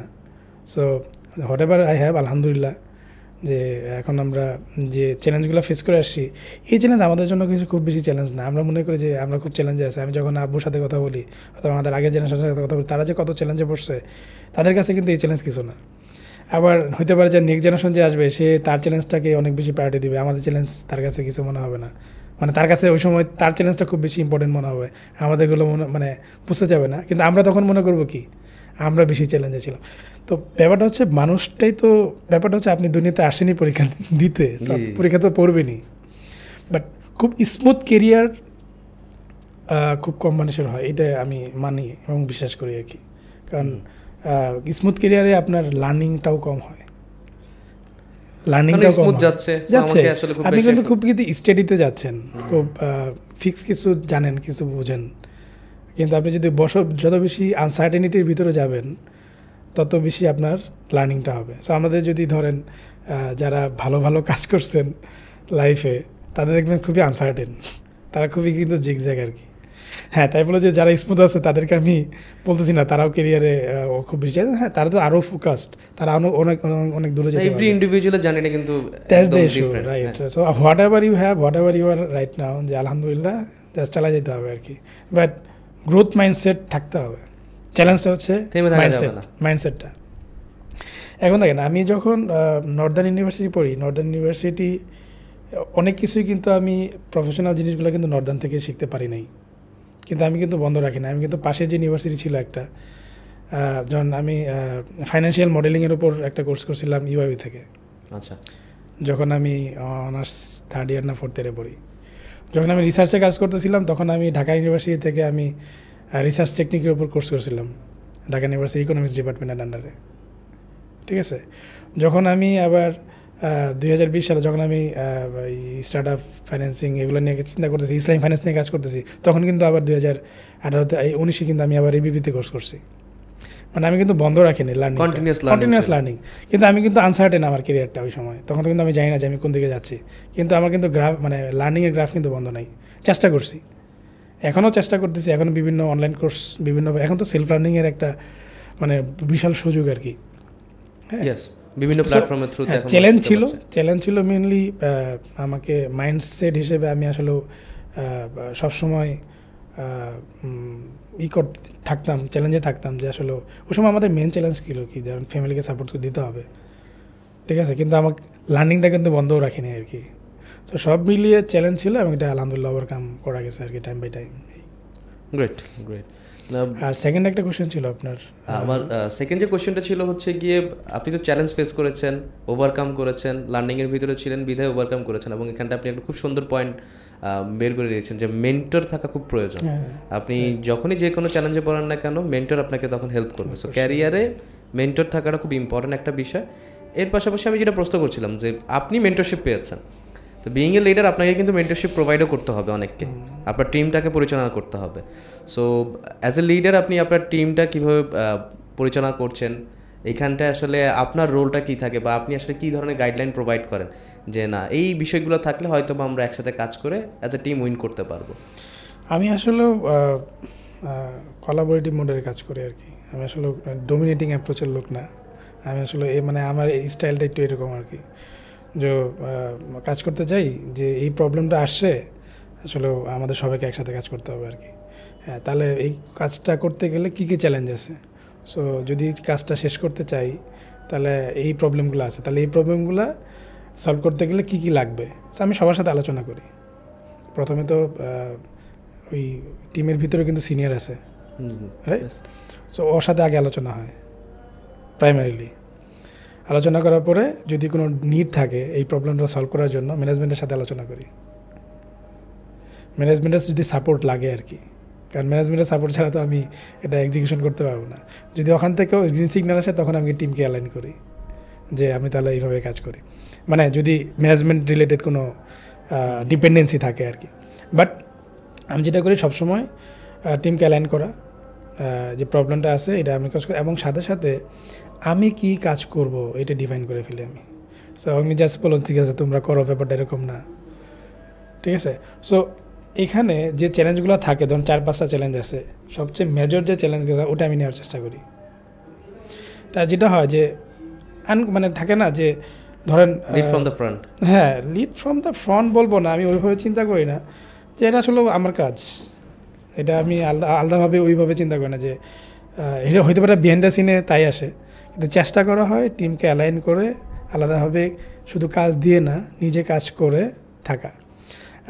নিজে কাজ করলে যেটা হবে কি তাদের কনফিডেন্সও বাড়বে, এবং তারা যদি মানে তারা যদি খারাপও লাগে, কারণ দেখবে তো ভাই তো কাজ করতেছে, তাহলে আমি এখানে তাই কাজ করবো না কেন। ভাই তো ধরেন সকাল 9টায় আসতে বলছিল আগামীকালকে, ভাই তো সকাল 9টায় আসবে, তাহলে আমি কেন আসতে পারবো না? ভাইয়ের তো আরও প্রেশার বেশি। মানে ওভারঅল যদি চিন্তা করা হয় যে নিজেও থাকা, ওই চ্যালেঞ্জটাতে নিজে থাকা, তা দিয়ে আপনি ঘুরতেছেন ফিরতেছেন খেলতেছেন, তখন আপনার ওই লিডারশিপটা থাকে না। এটা আমি বিশ্বাস করি না আর কি। এটা আমার কাছে মনে হয় ডোমিনেটিং অ্যাপ্রোচটা এই লেভেলে যারা, বিশেষ করে এখন তো আমরা জেনজি জেনারেশনের সাথে কাজ করতেছি, তাদের সাথে আসলে রিয়েলি চ্যালেঞ্জ। তাদেরকে আপনি দিবেন, সে কাজ না করে বসে থাকবে। তো এই চ্যালেঞ্জগুলো ওভারকাম করেন কীভাবে? এই চ্যালেঞ্জগুলো দেখেন, ওদের কিছু বিহেভিয়ার প্যাটার্ন আছে, যেমন ওরা রাতে ঘুমায় না, রাইট? রাতে সজাগ থাকে অধিকাংশই, মানে ধরে নেই আর কি। ওদের যে চ্যালেঞ্জগুলো আমি ওগুলো অ্যাড্রেস করি, মানে কম্পারেটিভলি কিন্তু আমার টিমে ম্যাক্সিমাম ইয়াং বলতে আমার এজের গ্যাপ প্রায় 7-10 এরকম আর কি। কারণ আমরা যে ধরনের প্রোডাক্ট নিয়ে কাজ করি, এই ধরনের প্রোডাক্টে সবাই চ্যালেঞ্জ, ওই স্টার্ট আপ মাইন্ডসেট। আমি যখন ছিলাম, আমি যখন বিনিয়োগ সভাপতি ছিলাম, তখন আমি যখন বসের কাছে যে চ্যালেঞ্জগুলো নিয়ে আমি গেছি, হতে পারে এখানে ওই চ্যালেঞ্জে অনেকে নিয়ে আসছে আর কি।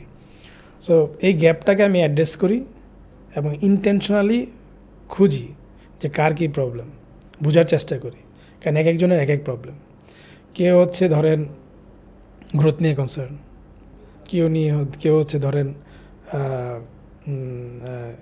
লার্নিং নিয়ে কনসার্ন, কেউ হচ্ছে ফাইন্যান্সিয়াল নিয়ে কনসার্ন।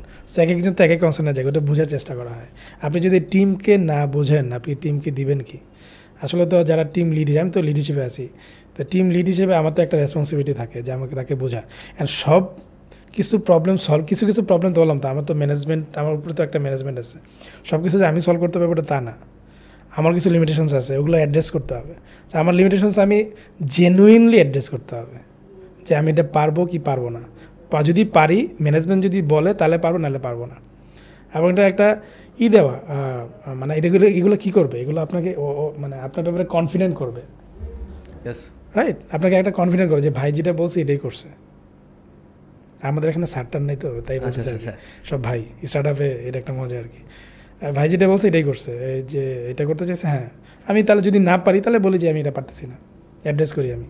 কারণ এখানে ধরেন আপনি এখানে লুকোঝুঁকির কিছু নাই আর কি। আমি যেটা মনে করি যে ছোটো টিম বড় টিমের ক্ষেত্রেও আপনি শেয়ার করেন, না পারলেন না পারেন, কিপ পিপল ইনফর্ম। হ্যাঁ, ইনফর্ম করেন। আপনি সব কিছু আপনি করবেন না, সে বুঝবেন না, ব্যাপারটা কিন্তু তা না, সে বুঝে যাবে।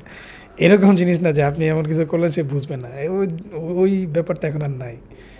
সো আমার স্টাইলটা এরকম, আমার মানে এটা কোলাবোরেটিভভাবে কাজ করার চেষ্টা করি আর কি। আলহামদুলিল্লাহ এ ব্যাপারে আমার পার্সোনাল, হ্যাঁ, আমি আবার কিছু সময় যে ওই অ্যাপ্রোচেও লাগবে না ব্যাপারটা, তাও না। কিছু জিনিসটা আপনাকে কাজ আদায় করে নিতেই হবে, টাইম লিমিটেশন একটা ব্যাপার আছে। হয়তো আবার মন খারাপ হবে তার, ওইভাবে এখানে নার্চারিং করার সুযোগ আছে, কথা বলার সুযোগ আছে, আলোচনা করতে হবে। ওপেন ফিল্ড, যে না তুমি এনি টাইম আমার কাছে আসতেছো, কথা বলি, লেটস ফিক্স ইট। স্টার্ট আপে যারা আসে তারা আসলে ওই মাইন্ডে আসে, তো এটা আমাদের জন্য সহজ আর কি। তারা আসলে জানে যে আগে থেকে মাইন্ডসেট আছে, এখানে আসলে আনকনভেনশনাল ওয়েতে কাজ করতে হবে, এটা একটা মাইন্ডসেট আছে। সো আসলে এই টিমকে লিড করাও সহজ। আলহামদুলিল্লাহ আমি যখন কাজ করছি, ইয়েতেও কাজ করছি, সবাই যখন কাজ করছি, এখানে যখন কাজ করতেছি, এসব জায়গাতে আসলে কাজ করার মজা আছে আর কি। টিম লিড করা আরও সহজ হয়, কারণ ওই যে আপনি প্রথমে মনে হয় অ্যাড্রেস করছিলাম যে টিমে যদি আসলে আপনি কাজ করে মজা না পান, দিন শেষে আসলে আপনার কাজটা শান্তি দিবে না। শান্তি না দিলে আপনি যতই আপনাকে অর্থ দেওয়া হোক, আপনি সেখানটা স্টেবল হবে। আর এখানে আরেকটা ব্যাপার, যেহেতু আমরা একটা ভ্যালু নিয়ে কাজ করি, একটা পারপাস নিয়ে কাজ করি, বিনিয়োগ ডটা যে পারপাস নিয়ে কাজ করে, যে অল্টারনেটিভ একটা শরিয়া ভিত্তিক ফাইন্যান্সিং অথবা ইনভেস্টমেন্ট নিয়ে কাজ করতেছি, এখানে এই ভ্যালুটা যদি তারা অনেকে অ্যালাইন আছে, সো এগুলো তারা স্যাক্রিফাইস করতে রাজি। সো আলহামদুলিল্লাহ এইসব ব্যাপারগুলো নিয়ে টিমের ব্যাপারে আমি তাই বলবো। আরও যদি কোনো পয়েন্ট অ্যাড করতে চান আপনি।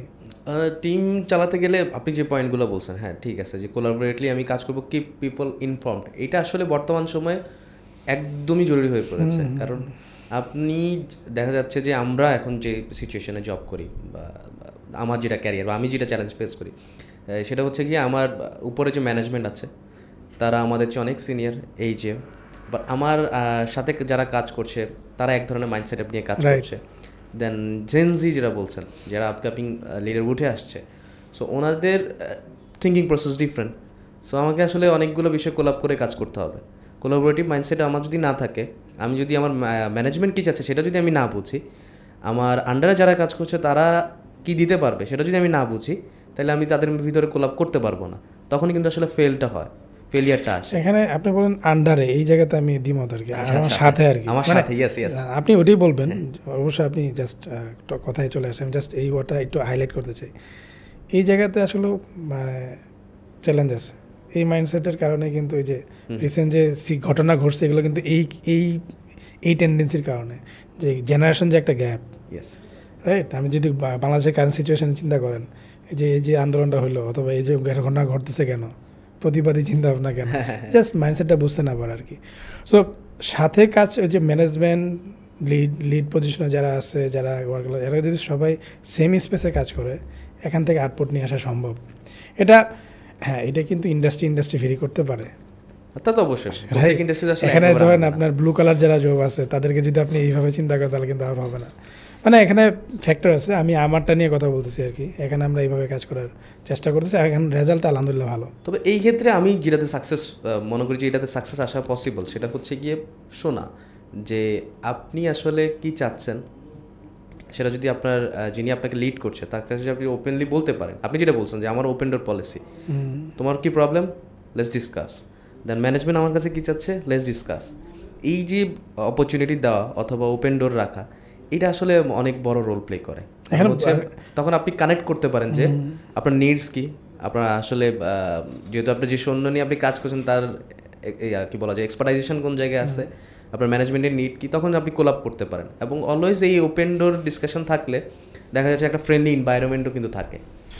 এখন সবার জন্য কি আসলে ওপেন রাখবেন কিনা এটা একটা ব্যাপার, আপনাকে বুঝতে হবে যে কার সাথে আপনি ডিসকাস করতে পারবেন, কার সাথে ডিসকাস করতে পারবেন না। আমরা যদি একটু বড় অ্যাসপেক্টে চিন্তা করি, ধরেন ওই যে আমি যখন আমি জব করতাম তখন বললাম না যে আমি কাজ করতে বলছে কাজ করতেছি, বাট আমি বুঝতেছি না যে কেন কাজ করতেছি। কারণ আপনি সবসময় বুঝতেও পারবেন না, আর সবসময় বুঝাইতে গিয়ে যদি আপনি কাজ করতে যান তাহলে তো আরেক সমস্যা। আর প্রত্যেকটা জিনিস আপনাকে অ্যাড্রেস করতে হবে, ওটা কিন্তু তাও না। এখন বুঝতে হবে যে কাকে আপনি অ্যাড্রেস করবেন, কাকে অ্যাড্রেস করবেন, মানুষটাকে চিনতে হবে, ও টিম মেম্বারটাকে বুঝতে হবে। এখানে আসলে আপনি অনেক বড় টিম চালাতে গেলে, আমি তো মোটামুটি এখন যে টিম কাজ করতেছি, আরও বড় টিম হলে তো আরও চিন্তা। এছাড়া যারা কাজ করে এরা কিন্তু এক একটা সাইকোলজিস্টের মতো কাজ করে দেখা যায়। মানে আপনাকে মানুষ বুঝতে হবে। সে একটা বিজনেসে যে আমাদের যারা সিনিয়র আছেন আসলে কিন্তু এরা কী করে মেনলি, এরা কিন্তু যখন রিক্রুট করতেছে তখন কিন্তু মানুষ বোঝে এর মেন্টালিটি কী, এ কীভাবে কাজ করে, এর ভিশনটা কী। সো ওইরকম যখন টিমে আসবে, টিমেকে বুঝতে হবে যে আপনি কাকে আপনি উপরে নিয়ে আসবেন, এরপরে কে আসবে, এরপরে কে আসবে, আপনার লিডারশিপ যে পাইপলাইনটা যে রেডি করবেন এটাও তো রেডি থাকতে হবে। আপনি নাই, দ্যাট মিনস হচ্ছে টিমে কাজ হচ্ছে না, ওটা তো তাও করা যাবে। সো আপনাকে বুঝতে হবে যে কে কেমন, কাউকে না বুঝায় কাজ করাতে হবে, কাউকে বুঝায় কাজ করতে হবে। ডিসিশন আপনার। সবসময় আমি এই সবসময় ওপেন ফিল্ডটা, এটা আমার পক্ষে না, তাহলে আপনি ডেলিভারি দিতে পারবেন না কাজের ঠিক মতো। হ্যাঁ, এই আপনার যে পয়েন্টটা বলছেন ভাইয়া, এই পয়েন্টটাতে আমি একটা মানে রিভিউ করবো, যেটা হচ্ছে গিয়ে কিছুদিন আগেই সেম পডকাস্টে একজন গেস্ট আসছিলেন। তো ওনার around 20 years plus experience, 25 years plus experience, এবং খুবই এক্সপিরিয়েন্স একজন লোক এবং খুবই হাম্বল একজন লোক। সো ওনার সাথে যখন আমি অফ দ্য রেকর্ড কথা বলছিলাম, তো উনি আমাকে বললো যে আপনি টিমে যে কোনো টিমে কাজ করেন না কেন, লিডার হিসাবে আপনি অবশ্যই আপনার বেস্টটা দিবেন, ওপেন ডোর রাখবেন, সব কিছু রাখবেন, বাট এটা মাথা রাখতে হবে যে আপনাকে প্রপার ওয়েতে কেউ যদি বুঝতে না পারে। কারণ আপনাকে যদি আপনার টিমমেটরা প্রপার ওয়েতে বোঝায় স্টার্ট করে যে বসের এই জায়গায় এইভাবে বললে হয়তো বস এই জিনিসটা নিবে, বা ভাইকে এইভাবে বললে হয়তো ভাই জিনিসটা নেবে, তখন আপনি কিছুটা হচ্ছে গিয়ে প্রবলেম বা চ্যালেঞ্জ ফেস করবেন। সো আপনি শুনবেন, কথা রাখবেন, চেষ্টা করবেন, যেটা আপনার আসলে আউটকামের সাথে জড়িত সেটা নিয়ে আপনি তাকে গাইডলাইনটা প্রোভাইড করবেন। বাট এই জায়গায় অবশ্যই ক্লিয়ার রাখতে হবে যে আপনি প্রপার ওয়েতে সেখানটায় ডিসক্লোজ হবেন না। এতে করে আপনার যে অবস্থানটা সেটাও শক্ত থাকলো, পাশাপাশি আপনি আপনার জায়গা থেকে ডিসিশন মেকিংয়ের যে বিষয়টা, যে ডিসিশন মেক করতে হলে তো আপনাকে ওভারঅল অনেক কিছু চিন্তা করে বার্ডস আই ভিউ থেকে ডিসিশন মেক করতে হয়। সো এই জায়গাটা তো আপনি আসলে কারেক্ট থাকতে পারবেন। দিন শেষে কিন্তু আমি কাজ করতেছি হচ্ছে কোম্পানির জন্য, ইয়েস, ডেলিভারি কার জন্য, কোম্পানির জন্য। স্যার আমরা আসলে এখানে I am being paid for the for giving a service. Yes. So এটা আসলে অনেক সময় যেটা দেখা যায় যে পার্সোনালি যদি আপনি খুব বেশি অ্যাটাচমেন্ট চলে আসে তখন সে কিন্তু একটা বেনিফিট নিতে চায়, রাইট? সো ওই জিনিসগুলোকে আপনি অ্যাড্রেস করতে, কোম্পানির জন্য এটা বুঝাইতে হবে যে আমিও কাজ করতেছি কোম্পানির জন্য, তুমিও কাজ করতে কোম্পানির জন্য, বা দেয়ার ইজ এ গ্রোথ।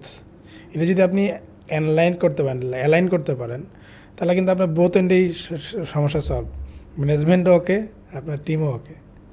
কারণ টিমকে আপনি বলছেন এটা আমি করতেছি কিন্তু নট ফর মি, কারণ আমি কিন্তু আগেই বলছি যে এই কাজটা করতে গেলে যে চ্যালেঞ্জগুলো এখান থেকে কিন্তু আমিও আসি, শুধু তুমিই নাই।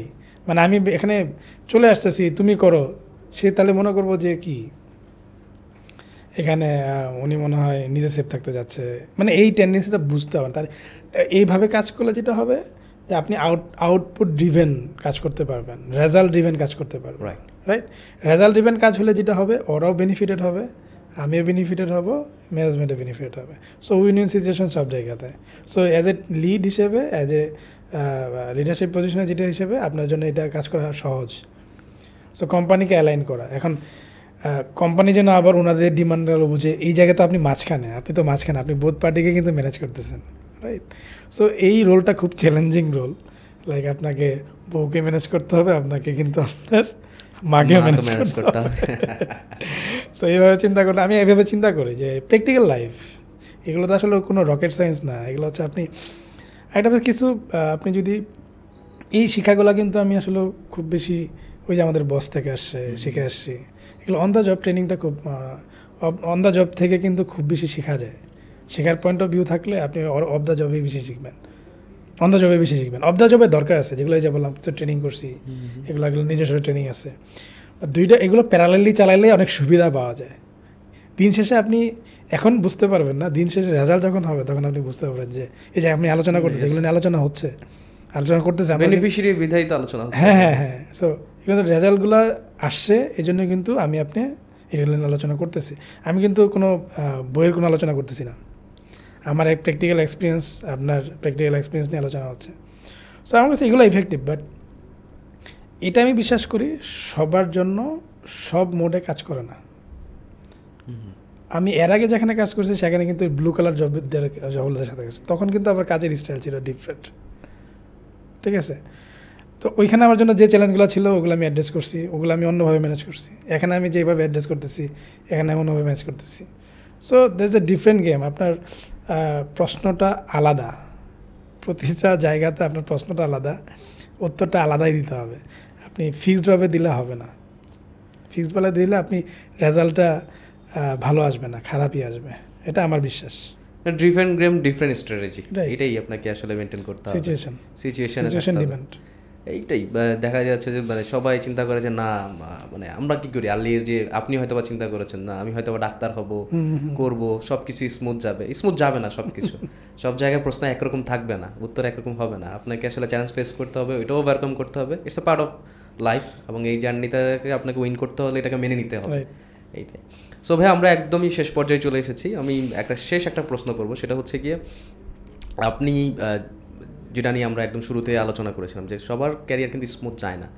সো আপনার পুরো পার্সপেক্টিভ নিয়ে যদি একটু বলতেন, যারা ইয়াং প্রফেশনাল আছে, যারা আসলে চিন্তা করছে আমি এখন চাকরিতে আসবো, কোনটা আমার জন্য বেটার হবে, কীভাবে ডিসিশন মেক করব।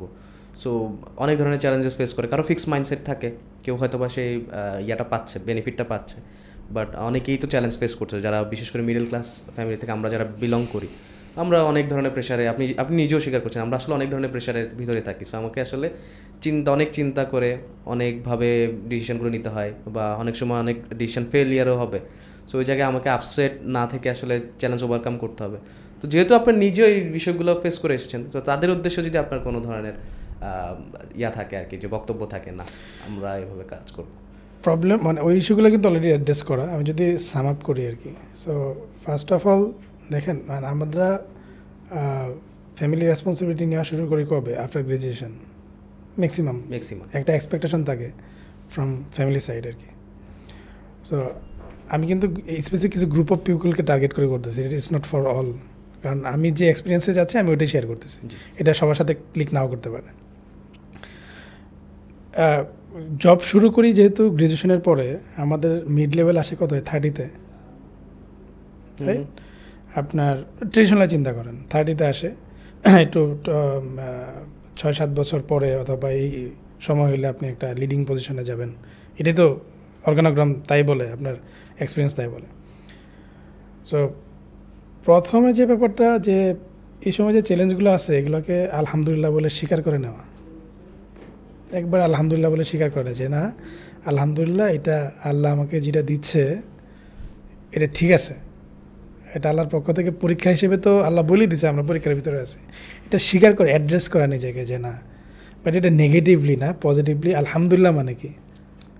প্রশংসা করতেছি, আমি যে অবস্থানে আছি আমি আলহামদুলিল্লাহ ভালো আছি, আপনি নিজেকে স্বীকার করলেন।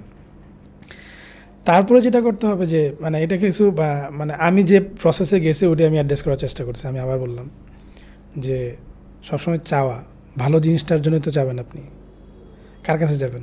আল্লাহর কাছে চাবেন। তা আপনি অ্যাড্রেস করলেন আবার চাইলেন, কারণ আপনি যে খারাপ আছেন এটা তো অলরেডি আপনি জানতেছেন, বুঝতেছেন।